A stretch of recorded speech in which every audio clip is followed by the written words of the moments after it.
പ്രിയപ്പെട്ട മുഅ്മിനീങ്ങളെ, ഒരു വിശ്വാസിക്ക് അവൻ്റെ ഇബാദത്തുകളൊക്കെ നേടിയെടുക്കാൻ ധാരാളം സാഹചര്യങ്ങളുണ്ട്. പ്രത്യേകിച്ച് മനുഷ്യൻ്റെ ജീവിതവുമായി ബന്ധപ്പെട്ടതാണ് യാത്രകൾ എന്ന് പറയുന്നത്. യാത്രകൾ എന്ന് പറയുന്നത് മനുഷ്യൻ പലപ്പോഴായിട്ടും സാഹചര്യങ്ങൾക്ക് അനുകൂലമായി വരുന്ന സമയത്തൊക്കെ ഇങ്ങനെ പോകുന്നതാണ്. ഈ യാത്രകളൊക്കെ ഒരു മനുഷ്യനെ എങ്ങനെ ആരാധനയാക്കി തീർക്കാം എന്നതിനെ സംബന്ധിച്ച് മുത്തു മുസ്തഫ സല്ലല്ലാഹു അലൈഹി വസല്ലം തങ്ങളുടെ ജീവിതം പഠിപ്പിക്കുന്നുണ്ട്. റസൂലിൻ്റെ ജീവിതമൊക്കെ ഇങ്ങനെ പരിശോധിക്കുന്ന സമയത്ത് എത്ര യാത്രകളാണ് മുത്തു മുസ്തഫ സല്ലല്ലാഹു അലൈഹി വസല്ലം തങ്ങൾ പോയതെന്നിങ്ങനെ നമുക്ക് നോക്കുമ്പോൾ അത്ഭുതം തോന്നിപ്പോവാണ്. എത്രയോ യാത്ര മുത്തു മുസ്തഫ സല്ലല്ലാഹു അലൈഹി വസല്ലം തങ്ങൾ പോയിട്ടുണ്ട്. യുദ്ധത്തിന് വേണ്ടിയിട്ടും അല്ലാതെയായിട്ടും അതിലേറ്റവും ചരിത്രം രേഖപ്പെടുത്തിയിട്ടുള്ള ഒരു യാത്രയാണ് ഹിജ്റ എന്ന് പറയുന്ന ഒരു വലിയ ഇസ്ലാമിക ചരിത്രത്തിൻ്റെ മഹത്തായ ഒരു വിപ്ലവം എന്ന് പറയാൻ പറ്റുന്ന രൂപത്തിലേക്ക് ചരിത്രം ചർച്ച ചെയ്യുന്നൊരു യാത്ര. ഇങ്ങനെ നാടും വീടുമൊക്കെ വിട്ടുകൊണ്ട് മുത്തു മുസ്തഫ സല്ലല്ലാഹു അലൈഹി വസല്ലം തങ്ങൾ യാത്ര പോയിട്ടുണ്ട്. അതുപോലെ തന്നെ ബഹുമാനപ്പെട്ട ഷാഫിഈ റഹിമഹുല്ലാ, ഇമാം ഷാഫിഈ തങ്ങളും ഇതുപോലെ തന്നെ അറിവിൻ്റെ പ്രസരണത്തിന് വേണ്ടിയിട്ടും പ്രത്യേകിച്ച് അറിവ് നേടിയെടുക്കാൻ വേണ്ടിയിട്ടും പല പല നാടുകളിലേക്ക് യാത്ര പോയിട്ടുണ്ട്. യാത്രയുടെ മഹത്വം അദ്ദേഹം വർണ്ണിക്കുന്നുണ്ട്. നമ്മൾ യാത്ര പോകുമ്പോൾ നമുക്ക് ധാരാളം സുന്നത്തുകൾ അല്ലെങ്കിൽ ധാരാളം ഖൈറാത്തുകളെ നേടിയെടുക്കാൻ പറ്റും. അപ്പോൾ നമ്മൾ യാത്ര പോകുമ്പോൾ നമുക്കൊരു മുഅ്മിനിന് അതൊക്കെ ഒരു നഷ്ടപ്പെട്ട നന്മകളായി മാറാൻ പാടില്ല. അതൊക്കെ അവനക്ക് നേടിയെടുത്തുകൊണ്ടിരിക്കുന്ന നന്മകളായി മാറണം. അതുകൊണ്ട് തന്നെ ഏതൊരു യാത്ര പോകുമ്പോഴും അവൻ്റെ നിയ്യത്തിനെ നന്നാക്കണം. അവൻ്റെ ഉദ്ദേശ്യം എന്താണോ അത് ശുദ്ധമാക്കണം. ഇന്നമൽ അഅ്മാലു ബിന്നിയ്യാത്ത് എന്നാണല്ലോ. സകല പ്രവർത്തനങ്ങളും നിയ്യത്തനുസരിച്ച് കൊണ്ടാണ് അല്ലാഹു സുബ്ഹാനഹു വ തആല പ്രതിഫലം നൽകുന്നതും സ്വീകരിക്കുന്നത്.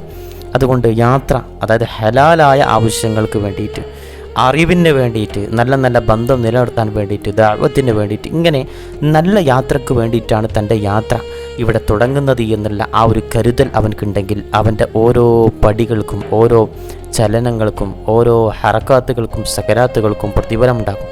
ഇന്നമൽ അഅ്മാലു ബിന്നിയ്യാത്ത് ഹദീസാണ്. അതുകൊണ്ട് തന്നെ യാത്രയിലുള്ള നമ്മുടെ ഉദ്ദേശത്തെ നമ്മൾ നന്നാക്കണം. അതുപോലെ തന്നെ യാത്ര പോകുന്നതിന് മുമ്പ് മുത്തു മുസ്തഫ സല്ലല്ലാഹു അലൈഹി വസല്ലം തങ്ങൾ യാത്ര സുരക്ഷിതമാകുവാനും പാപങ്ങളിൽ നിന്നും രക്ഷ നേടുവാനുമായിട്ട് ഒരു പ്രാർത്ഥന പഠിപ്പിച്ചിട്ടുണ്ട്. അല്ലാഹുമ്മ ഇന്നാ നസ്അലുക ഫീ സഫരിനാ ഹാദൽ ബിർറ വ തഖ്വ എന്ന് പറയുന്ന ഒരു പ്രാർത്ഥന വലിയ പ്രാർത്ഥനയാണ്. ഈ ദുആ നമ്മൾ കൃത്യമായിട്ട് യാത്ര പോകുന്നതിന് മുമ്പ് ചൊല്ലിയിരിക്കണം. ഇങ്ങനെ ഈ യാത്രയിലുള്ള എല്ലാവിധ ഗുണങ്ങളെയും എല്ലാവിധ തഖ്വയെയും ഞങ്ങളുടെ യാത്രയിൽ അല്ലാഹുവേ ഞങ്ങൾ എന്നോട് ചോദിക്കുന്നു എന്ന് പറയുന്ന ആ ദുആ അത് ചൊല്ലിക്കൊണ്ടായിരിക്കണം നമ്മുടെ യാത്ര. അതോടുകൂടി യാത്ര സുരക്ഷിതമായി. അതുപോലെ തന്നെ യാത്രക്ക് നാം തിരഞ്ഞെടുക്കുന്നത് നല്ല കൂട്ടുകാരായിരിക്കണം. നമുക്ക് മുത്തു മുസ്തഫ സല്ലല്ലാഹു അലൈഹി വസല്ലം തങ്ങൾ പറയുന്നതായിട്ട് കാണാം, അറാക്കിബു ഷൈത്വാനൻ വറാക്കിബാനി ഷൈത്വാനാനി വസ്സലാസത്തു റക്ബുൻ എന്ന് മുത്തു മുസ്തഫ സല്ലല്ലാഹു അലൈഹി വസല്ലം. ഒറ്റയ്ക്ക് യാത്ര ചെയ്യുന്നത് ഒഴിവാക്കണം, സംഘത്തോടൊപ്പം യാത്ര ചെയ്യണമെന്ന് മുത്തു മുസ്തഫ സല്ലല്ലാഹു അലൈഹി വസല്ലം. ഒരാൾ യാത്ര പോകുമ്പോൾ അവൻ്റെ കൂടെ ശൈത്താൻ ഉണ്ടാകും. 2 പേർ പോകുമ്പോഴും 2 പേർ ശൈത്താന്മാരുടെ പ്രവർത്തനങ്ങളൊക്കെ ചെയ്തേക്കാം.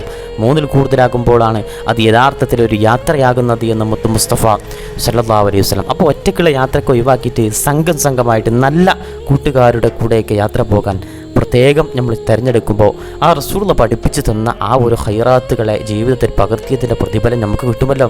അതുപോലെ തന്നെ യാത്ര പുറപ്പെടുന്ന സമയത്ത് സുബ്ഹാനല്ലദീ സഖറ ലനാ ഹാദാ വമാ കുന്നാ ലഹു മുഖ്രിനീൻ വ ഇന്നാ ഇലാ റബ്ബിനാ ലമുൻഖലിബൂൻ എന്ന് പറയുന്ന വാഹനത്തിൽ കയറുമ്പോൾ പറയേണ്ട ദുആ വളരെ കൃത്യമായിട്ട് ചെല്ലുവാനും നാം ശ്രദ്ധിക്കണം. അതോടുകൂടിയിട്ട് നമ്മുടെ വാഹനം, നമ്മുടെ യാത്ര അള്ളാഹുവിൻ്റെ കരങ്ങളിൽ സുരക്ഷിതമായിട്ടുണ്ടാകും. അള്ളാഹു അവനിലേക്ക് മടങ്ങിച്ചെല്ലുന്ന നമ്മളെ സുരക്ഷിതമാക്കിയിട്ട് അള്ളാഹു വീട്ടിലേക്ക് എത്തിക്കുന്നു. ആ ഒരു ഏറ്റെടുക്കൽ നമ്മൾ മനസ്സിലാക്കണം. നമ്മുടെ ജീവിതം തന്നെ അള്ളാഹുവിലേക്കുള്ള മടക്കമാണ്. ആ മടക്കമെന്ന് പറയുന്നത് നമ്മൾ അതിൻ്റെ യഥാർത്ഥ മടക്കമെന്ന് പറയുന്നത് നമ്മുടെ ഖബറിലേക്ക് വെക്കലോട് കൂടിയിട്ടൊക്കെ തന്നെയാണ്. അതുപോലെ തന്നെ മരണം, ഖബറിലേക്ക് വെക്കുക, അങ്ങനെ നമ്മുടെ ബർസഖിയായ ജീവിതം കഴിഞ്ഞിട്ട് മഹ്ശറിലേക്ക് പോകുന്ന ഒരു മടക്കമുണ്ട്. അതാണ് യഥാർത്ഥത്തിൽ മടക്കം. പക്ഷേ നമ്മൾ അള്ളാഹുവിലേക്ക് മടങ്ങിപ്പോകുമെന്നുള്ള ബോധ്യത്തോടു കൂടിയിട്ട് തന്നെ യാത്രയിൽ അള്ളാഹുവിൻ്റെ സംരക്ഷണത്തെ ചോദിക്കൽ പ്രത്യേക സുന്നത്താണ്. അതുകൊണ്ട് സുബ്ഹാനല്ലദീ സഖറ ലനാ ഹാദാ വമാ കുന്നാ ലഹു മുഖ്രിനീൻ എന്ന് പറയുന്ന ആ ഒരു പ്രത്യേക പ്രാർത്ഥന യാത്ര പോകുമ്പോൾ തന്നെ ചൊല്ലിക്കൊണ്ടായിരിക്കണം നമ്മുടെ യാത്ര നമ്മൾ തുടങ്ങേണ്ടത്. റസൂലുള്ളാഹി സ്വല്ലല്ലാഹു അലൈഹി വസല്ലം തങ്ങൾ യാത്രയിൽ നൽകിയിട്ടുള്ള ഇളവുകളെ സംബന്ധിച്ച് ഹദീസിൽ കാണാൻ പറ്റും. വിശുദ്ധ ഖുർആനിൽ റസൂലുള്ളാഹി സ്വല്ലല്ലാഹു അലൈഹി വസല്ലം ഉമ്മത്തിന് പഠിപ്പിച്ചു കൊടുക്കുന്നുണ്ട്. വൈദാ ദറബത്തും എന്ന് പറഞ്ഞുകൊണ്ട് ഫിൽ അർദി ഫലൈസ അലൈക്കും ജുനാഹും അൻ തഖ്സുറു മിനസ് സ്വലാ, നിസ്കാരത്തെ ഖിസ്റാക്കുന്നത് യാത്രയിലെ ഒരു പ്രശ്നമല്ല എന്ന് വിശുദ്ധമായ ഖുർആനിലൂടെ റസൂലുള്ളാഹി സ്വല്ലല്ലാഹു അലൈഹി വസല്ലം തങ്ങൾ പഠിപ്പിക്കുന്നുണ്ട്. അപ്പോൾ ഖസ്റിൻ്റെ ദൂരം എത്തുന്ന സമയത്തോ നമുക്ക് ഖസ്റാക്കിക്കൊണ്ട് പോവുക, അതിന് പ്രത്യേക പരിഗണന ഉണ്ട്, പ്രത്യേക കൂലിയുണ്ട്. അപ്പോൾ അവിടെ നിസ്കാരത്തെ പൂർത്തിയാക്കി നിസ്കരിക്കുന്നതിനേക്കാളും മഹത്വം ഖസ്റാക്കി നിസ്കരിക്കലാണ്. അതൊരു ഇളവ് എന്നതിനോടൊപ്പം തന്നെ യാത്രക്കാരന് അത് പ്രത്യേകം അഫ്ദലാണ് എന്നുകൂടി മനസ്സിലാക്കുക. അതുപോലെ തന്നെ യാത്രക്കാരൻ്റെ പ്രാർത്ഥനയ്ക്ക് വളരെ പ്രതിഫലമുണ്ട്, ദുആക്ക് ഇജാബത്തുണ്ട് എന്ന് മനസ്സിലാക്കണം. മുത്ത് മുസ്തഫ സല്ലല്ലാഹു അലൈഹി വസല്ലം തങ്ങൾ സലാസു ദഅവാത്തിൻ മുസ്തജാബാത്തുൻ എന്ന് പറയുന്നുണ്ട്. അതിൽ ദഅവത്തുൽ മുസാഫിറിനെ ഉൾപ്പെടുത്തിയിട്ടുണ്ട്. 3 പ്രാർത്ഥനകൾ ഉത്തരം ചെയ്യപ്പെടുമെന്ന് മുത്ത് മുസ്തഫ സല്ലല്ലാഹു അലൈഹി വസല്ലം അതിൽ യാത്രക്കാരനെ പ്രത്യേകമായിട്ട് ഉൾപ്പെടുത്തിയിട്ട് യാത്രക്കാരൻ്റെ പ്രാർത്ഥനയ്ക്ക് പ്രത്യേക ഉത്തരം ലഭിക്കുമെന്ന് മുത്ത് മുസ്തഫ സല്ലല്ലാഹു അലൈഹി വസല്ലം. അതുപോലെ തന്നെ നമ്മൾ ഹദീസിൽ കാണുന്നത് പോലെ തന്നെ ഖാന ഇദാ അല കബ്ബറ വൈദാ നസല സബ്ബഹ എന്നാണ്. റസൂലുള്ളാഹി സ്വല്ലല്ലാഹു അലൈഹി വസല്ലം തങ്ങൾ തായ്വാരങ്ങളും കുന്നുകളും ഒക്കെ കയറിപ്പോകുന്ന സമയത്ത്, കുന്നു കയറുന്ന സമയത്ത് തക്ബീർ ചൊല്ലാറുണ്ടായിരുന്നു, അല്ലാഹു അക്ബർ എന്ന് പറയാറുണ്ടായിരുന്നു. കുന്ന് ഇറങ്ങിക്കൊണ്ട് തായ്വാരത്തിലൂടെയൊക്കെ പോകുമ്പോൾ നബി സല്ലല്ലാഹു അലൈഹി വസല്ലം തങ്ങൾ സുബ്ഹാനല്ലാഹ് എന്ന് പറയാറുണ്ടായിരുന്നു എന്ന് ഹദീസിൽ കാണാൻ പറ്റും. ഇതൊക്കെ നമുക്ക് നമ്മുടെ ഖൽബകങ്ങളിൽ കൊണ്ടു നടക്കാവുന്ന ദിക്റുകളാണ്, വളരെ പ്രതിഫലമുണ്ട്. അതുപോലെ തന്നെ യാത്ര പോകാൻ ഏറ്റവും നല്ല സമയം തിരഞ്ഞെടുക്കണം, പ്രത്യേകിച്ച് പ്രഭാത സമയത്തിലൊക്കെ. റസൂലുള്ളാഹി സ്വല്ലല്ലാഹു അലൈഹി വസല്ലം തങ്ങൾ യാത്ര തുടങ്ങുന്നത് വളരെ ബറക്കത്തുണ്ട് എന്ന് പറഞ്ഞിട്ടുണ്ട്. അല്ലാഹുമ്മ ബാരിക് ലി ഉമ്മത്തി ഫി ബുക്കൂരിഹാ എന്ന് ത്വാഹ റസൂലുള്ളാഹി സ്വല്ലല്ലാഹു അലൈഹി വസല്ലം. എൻ്റെ ഉമ്മത്തിൻ്റെ പുലർച്ചെ സമയങ്ങളിൽ അല്ലാഹുവേ നീ ബറക്കത്തിനെ ചൊരിഞ്ഞു കൊടുക്കണമെന്ന് പറയുന്നുണ്ട്. അതുകൊണ്ട് യാത്ര പോകാനൊക്കെ ഏറ്റവും നല്ലത് പുലർച്ചെ സമയമാണ്, രാവിലെയാണ് എന്ന് മനസ്സിലാക്കുക. അത് പ്രത്യേക ബറക്കത്താണ്. എല്ലാ കാര്യം തുടങ്ങാനും ഏറ്റവും നല്ലത് രാവിലെയാണ്. അതുപോലെ തന്നെ ഒരു സംഘമായിട്ട് പോകുന്ന സമയത്ത് ഒരു അമീറിനെ നമ്മൾ അതിലേക്ക് വെക്കണം, ഒരു ഇമാമിനെ വെക്കണം. നബി സല്ലല്ലാഹു അലൈഹി വസല്ലം തങ്ങൾ പറയുന്നുണ്ട്, ഇദാ ഖറജ സലാസത്തും ഫീ സഫരിൻ ഫല്യുഅമ്മിറൂഹു അഹദഹും എന്ന് പറയുന്ന ഹദീസ് കാണാൻ പറ്റും. അബൂദാവൂദ് റിപ്പോർട്ട് ചെയ്യുന്ന ഹദീസാണ്. നിങ്ങൾ 3 ആൾക്കാർ യാത്ര പോവുകയാണെങ്കിൽ ഫല്യുഅമ്മിറൂ, നിങ്ങൾ ഒരാളെ അമീറാക്കണേ എന്ന് പറയുന്നുണ്ട്. നിങ്ങളിൽ ഒരാളെ അമീറാക്കുന്നത് യാത്രയുടെ ക്രമം, യാത്രയിൽ ഐക്യം വേണമല്ലോ. യാത്രയിൽ ഒരാളാണ് കാര്യങ്ങളൊക്കെ ആത്യന്തികമായിട്ട് തീരുമാനിക്കേണ്ടതും മറ്റൊക്കെ. എല്ലാവരും കൂടി സംസാരിക്കുമ്പോൾ ഒരു പക്ഷേ നമുക്ക് ആ യാത്രയിൽ പലതരം ആശങ്കകളുണ്ടാവുമല്ലോ. അപ്പോൾ ഒരാളെ അമീറാക്കിക്കൊണ്ട് അയാൾക്ക് കീഴിലായിട്ട് പോകാൻ അത് പ്രത്യേക സുന്നത്താണ് എന്ന് മനസ്സിലാക്കുക. അതുപോലെ തന്നെ നാട്ടിലേക്ക് മടങ്ങുന്ന സമയത്ത് ചൊല്ലേണ്ട ദിക്റുണ്ട്, ഇബൂന ആബിദൂൻ എന്ന് പറയുന്ന ദിക്റുണ്ട്. അത് ബുഖാരി റിപ്പോർട്ട് ചെയ്യുന്നതാണ്. അങ്ങനെ അത്തരത്തിലുള്ള ദിക്റുകളൊക്കെ മുഴുവനായിട്ട് ചെല്ലുക. അതുപോലെ തന്നെ യാത്രയിലേക്ക് ഓരോ കഷ്ടപ്പാടുകൾ അനുഭവിക്കുന്ന ആളുകളൊക്കെ ഉണ്ടാവില്ല, അവരെ കാണുമ്പോൾ സഹായിക്കുക. അതുപോലെ തന്നെ ധാരാളം മഹനീയമായ സ്ഥലങ്ങളിലൂടെയൊക്കെ പോകുമ്പോൾ അവിടെ പോകുന്ന സമയത്തൊക്കെ പ്രത്യേകിച്ച് അവരെ ഓർക്കുക. അതൊക്കെ പ്രത്യേക പുണ്യമുള്ള കാര്യമാണ്. ഓരോ അങ്ങാടികളുടെയും കടന്നു പോകുമ്പോൾ അങ്ങാടികളൊക്കെ പാസ് ചെയ്യുന്ന സമയത്ത് പ്രത്യേക ചെല്ലാനുള്ള ദിക്റുകളൊക്കെ ഉണ്ട്. വീട്ടിൽ നിന്നൊക്കെ യാത്ര പുറപ്പെടുന്ന സമയത്ത് ബിസ്മില്ലാഹി തവക്കൽതു അലല്ലാഹി വലാ ഹൗല വലാ ഖുവത ഇല്ലാ ബില്ലാ എന്ന് പറഞ്ഞുകൊണ്ട് അല്ലാഹുവിൻ്റെ നാമത്തിൽ യാത്ര പുറപ്പെടുന്നു. അല്ലാഹുവിൽ ആശ്രയിച്ചുകൊണ്ടാണ്, അല്ലാഹു അല്ലാത്ത മറ്റൊരു ശക്തിയും കഴിവുമില്ല എന്ന് പറഞ്ഞാൽ പ്രത്യേകിച്ച് ഹിദായത്ത് സംരക്ഷണമൊക്കെ കിട്ടുമെന്നാണ്. അതുപോലെ തന്നെ വാഹനത്തിൽ കയറുന്ന സമയത്ത് ബിസ്മില്ലാ അൽഹംദുലില്ലാ സുബ്ഹാനല്ലദി സഖറ ലനാ ഹാദാ മാ കുന്നാ ലഹു മുഖ്രിനീൻ വ ഇന്നാ ഇലാ റബ്ബിനാ ലമുൻഖലിബൂൻ. ഇത് ഈ വാഹനത്തെ ഞങ്ങൾക്ക് കീഴ്പ്പെടുത്തി തന്ന അല്ലാഹുവിൻ്റെ മഹത്വം, അല്ലാഹുവിനാണ് മഹത്വം. അതുപോലെ തന്നെ ഞങ്ങൾ ഇതിന് കഴിവുള്ളവരല്ലായിരുന്നല്ലോ, അതുകൊണ്ട് അല്ലാഹുവാണ് ഇത് നമുക്ക് ഉടമപ്പെടുത്തി തന്നത്, അല്ലാഹുവാണ് ഇതിനെ കീഴ്പ്പെടുത്തി തന്നത്. അതുപോലെ തന്നെ നാം അല്ലാഹുവിലേക്കാണ് മടങ്ങുന്നത് എന്നർത്ഥം വരുന്ന ദിക്റുകളൊക്കെ യാത്ര തുടങ്ങുമ്പോൾ ചെല്ലുക. അതുപോലെ തന്നെ യാത്രയിൽ പൊതുവായിട്ട് ചെല്ലേണ്ട ദിക്ർ ഞാൻ നേരത്തെ സൂചിപ്പിച്ചു, അല്ലാഹുമ്മ ഇന്നാ നസ്അലുക ഫീ സഫരിനാ ഹാദൽ ബിർറ വത്തഖ്വ എന്ന് പറയുന്ന യാത്രയിലെ നന്മയുമൊക്കെ കഷ്ടപ്പാടൊക്കെ ഇല്ലാതാകാനും നന്മകളൊക്കെ കിട്ടാനും വേണ്ടിയിട്ടുള്ള പ്രത്യേക പ്രാർത്ഥനയാണ്. അതുപോലെ തന്നെ നേരത്തെ പറഞ്ഞ പോലെ തന്നെ ഒന്നുകൂടി സൂചിപ്പിക്കുകയാണ്, കയറ്റൊക്കെ കയറുന്ന സമയത്ത് തക്ബീറും ഇറങ്ങുന്ന സമയത്ത് തസ്ബീഹുമൊക്കെ ചൊല്ലുക. ഇതൊക്കെ വളരെ മഹത്വമുള്ള കാര്യങ്ങളാണ്.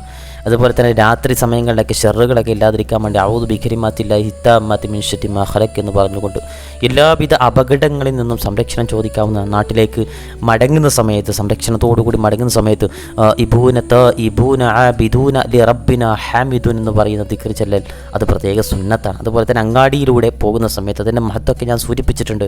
അങ്ങാടിയിലെ ഓരോ അങ്ങാടികളിലൂടെ പോകുമ്പോഴും ലാ ഇലാഹ ഇല്ലല്ലാഹ് വഹദഹു ലാ ശരീക ലഹു ലഹുൽ മുൽക്കു വലഹുൽ ഹംദു യുഹ്യി വയുമീതു വഹുവ ഹയ്യുൻ ലാ യമൂത്ത് ബിയദിഹിൽ ഖൈർ വഹുവ അലാ കുല്ലി ഷൈഇൻ ഖദീർ. ഈ ദിക്ർ ചൊല്ലിയാൽ 1,00,000 നന്മകളാണ് അവൻക്ക് എഴുതപ്പെടുക.